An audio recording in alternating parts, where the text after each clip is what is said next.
ang Diyos ang inuuna mo. Hindi hinayon.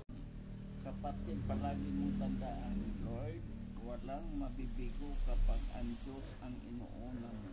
Hindi ka niya iiwan sa bawat.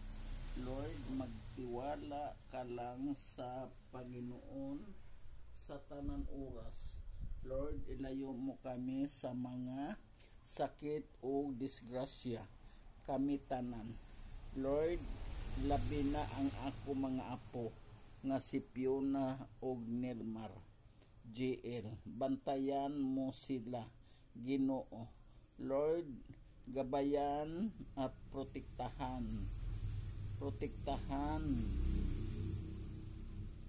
Lord, nandito naman kami sa inyong harapan.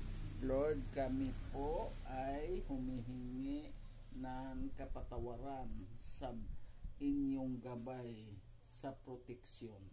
Mana?